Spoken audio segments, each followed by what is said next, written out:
Wilson, எப்படி நீங்க பாக்குறீங்க? இது ரொம்ப முக்கியமான ஒரு பிரச்சனை.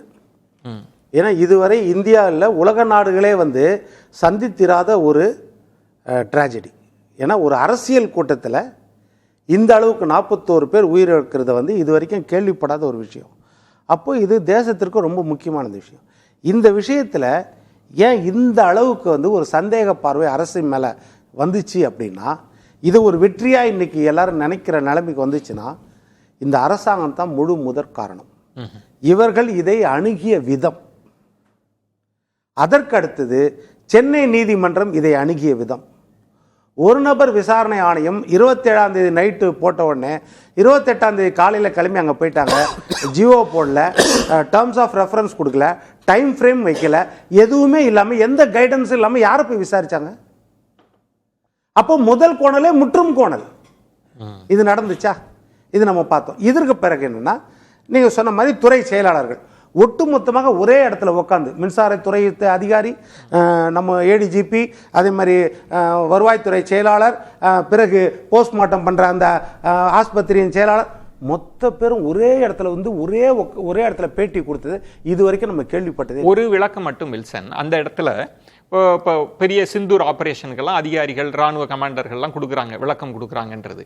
இப்போ அரசியல் ரீதியாக இப்போ எந்த பொலிட்டிக்கல் லீடர், ஏன் இப்போ எதிர்கட்சி தலைவர் அவரும் அரசமைப்புக்கு கட்டுப்பட்டவர் தான், ஒரு நபர் ஆணைய அமைச்சர்ட்டாங்க, அதனால நம்ம அமைதியாக இருப்போம் அப்படின்னு யாரும் சொல்லலை. பொலிட்டிக்கலாக இதில் சதி நடந்திருக்கு அப்படின்லாம் சொல்கிறப்ப விளக்கமே கொடுத்துருக்க கூடாது. தீர்ப்பு வர வரைக்கும் அரசு அமைதியாக இருக்கணுமா? விளக்கம் கொடுத்தாங்களா? இன்னொருத்தர் மேலே குற்றச்சாட்டு சொன்னாங்களா?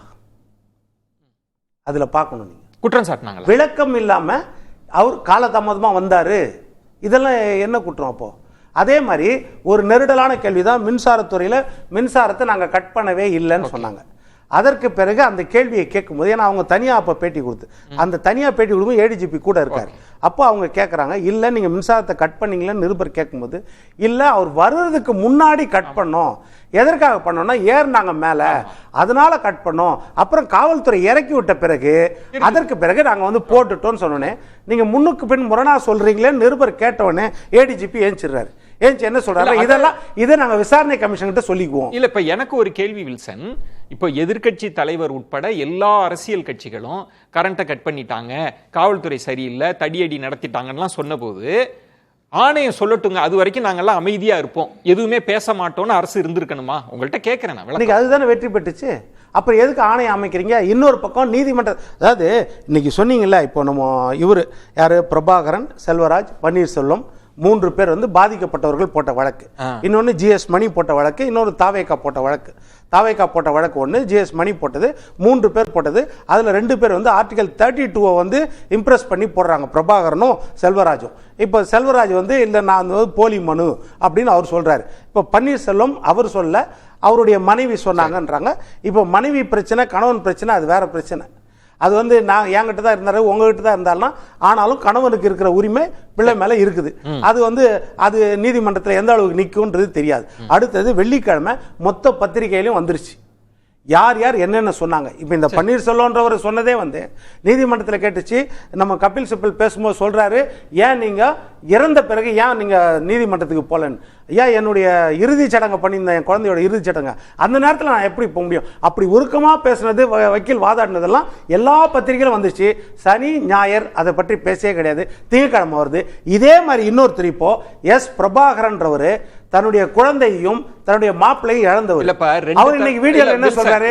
திமுக என்னை அணுகியது. இல்ல, 2 சிக்கல் இருக்கு வில்சன். இப்ப சமூக ஊடகங்கள்ல வரக்கூடிய வீடியோவை பாக்குறப்ப அது எப்படி வேண்டுமானாலும் இருக்கலாம். அதை நீதிமன்றம் பார்த்துக்கிட்டோம். அது ஏன்னா இங்க கட் பண்ணாங்களா, அங்க வெட்டினாங்களான்னு நமக்கு தெரியாது, யார் எடுத்தாங்க. நான் கேட்கிற கேள்வின்றது, இப்ப உச்ச நீதிமன்றம் பார்த்த பார்வையில் இது ஃபேரா இன்வெஸ்டிகேஷன் இருக்காது அப்படின்னு சொல்ற இடத்துல, இப்போ ஆறுமுகசாமி ஆணையம் அமைச்சாச்சு ஜெயலலிதா மரணம் தொடர்பான, அதன் பிறகு சுகாதாரத்துறை செயலாளரோ சுகாதாரத்துறை அமைச்சர் பேசினாங்களே, அரசியல் ரீதியான குற்றச்சாட்டுக்கு விளக்கம் கொடுத்தாங்க. நான் என்ன அதுவே தவறு அப்படின்னு சொல்ல முடியுமா? ஆறுமுகசாமி கமிஷனுக்கு ஜியோ போட்ட பிறகு போனாங்களா?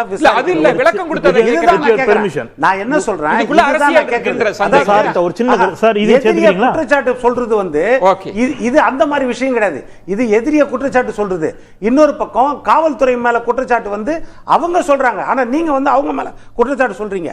இப்ப இந்த விஷயங்கள்லாம் என்னன்னா நீதிமன்றத்துல முதல் விஷயமே, நீதிமன்றம் இன்னைக்கு சொன்னது என்ன தெரியுமா, தாவேகா வழக்கு தான் முதல் வழக்கு. இல்ல நான் அதுக்குள்ளே வரல. நம்ம பாயிண்டடா போனோம்னா 5 பேர் போட்டாங்க, அவங்களோட பிரேயர் என்ன அதெல்லாம் விட்டுட்டு எந்த இடத்தில் இது மாறி இருக்கு? இப்ப நீங்க சொல்வது தமிழ்நாடு அரசு தவறு செஞ்சிருக்கு, முதல் கோணல் முற்றும் கோணல் கொண்டு வந்தது சார். நீங்க தூத்துக்குடி துப்பாக்கிச்சூடு சம்பவம் தொடர்பாக இதே மாதிரி ஒரு நபர் ஆணையம் போட்ட பிறகு, விசாரணை தொடங்கிய பிறகும் கூட, ஒரு நபர் ஆணையம் அமைத்த பிறகும் கூட எடப்பாடி கே பழனிசாமி அவர்கள் அன்றைக்கு இருந்த மாண்புமிகு முதலமைச்சர் அவர்கள் இது தொடர்பாக பேசினாரா இல்லையா, கருத்து தெரிவித்திருக்கிறாரா இல்லையா? என்னெல்லாம் சொன்னாரு? ஏங்க அமைதியா நடத்துவாங்கன்னு நினைச்சவங்க அவங்க தான் கலெக்டர் ஆபீஸ்க்குள்ள புகுந்து தாக்குதல் நடத்துனாங்க, இதெல்லாம் அவர் பேசியிருக்கிறாரா இல்லையா? இல்ல விளக்கம் அரசியல் ரீதியா இல்ல முதலமைச்சருங்க இல்ல அந்த இடம் தான். இப்ப அரவிந்த் குணசேகரன் பேசியிருக்காருல்ல, வில்சன் சுருக்கமா சொல்லிறீங்களா? இல்ல நான் தொடர்பாகவும் பேசியிருக்காங்க. இப்போ அது வந்து என்னன்னா, இப்போ நீதிபதியே தனி நீதிபதி இந்த வழக்கை ஏன் எடுத்தாருன்னு கேக்குறாங்க.